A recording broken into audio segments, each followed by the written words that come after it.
মহাদেব সাহার লেখা মানুষের বুকে এত দীর্ঘশ্বাস কেউ জানে না।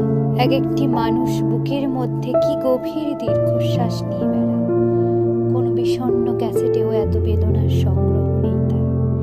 এই বুকের মধ্যে দীর্ঘশ্বাসের পর দীর্ঘশ্বাস যেন একখানি অন্তহীন প্রগাঢ় এপিক। পাতায় পাতায় চোখের জল সেখানে লিপিবদ্ধ, আর মনোবেদনা সেই এপিকের ট্র্যাজিক মোলাট। মানুষের বুকে এত দীর্ঘশ্বাস কে জানত? দীর্ঘশ্বাস ভরা এই বুকের চেয়ে শীতপ্রধান বিপন্ন অঞ্চল আর কোথাও নেই। এমন হলুদ ধূসর ও তুষারাবৃত এক একটি মানুষ বুকের মধ্যে কি গভীর দীর্ঘশ্বাস নিয়ে বেড়ায় কেউ জানে না।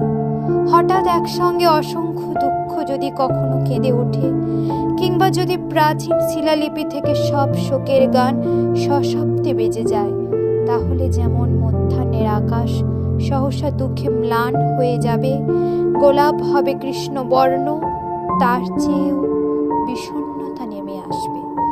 মানুষের বুক থেকে এই দীর্ঘশ্বাস যদি বৃষ্টির মতো ঝরে পড়ে, তেমন সম্ভাবনা আছে বলেই মানুষ বুকের মধ্যে দীর্ঘশ্বাস চেপে রাখে। তার চোখে নিয়তই জল ঝরে, তবু দেখা যায় না মানুষের বুকের ভেতর কত যে দীর্ঘশ্বাস জমাট বেঁধে আছে, কত যে ক্রন্দন, পাতা ঝরার শব্দ, মৃত্যু সংবাদ। মানুষের বুকের মধ্যে ব্যথিত ব্যাকুল ইতিহাস আর আহত সভ্যতা মেঘের মতো ঘনীভূত হতে হতে এক একটি মর্মান্তিক দীর্ঘশ্বাস হয়ে আছে। মানুষ তাকে বয়ে বয়ে দগ্ধ বেঁচে থাকে। এক একটি মানুষ বুকের মধ্যে কি গভীর দীর্ঘশ্বাস বয়ে বেড়ায় কেউ জানে না।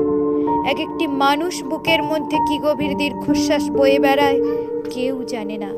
এক একটি মানুষ নিজের মধ্যে কিভাবে নিজেই মরে যায়, হায় কেউ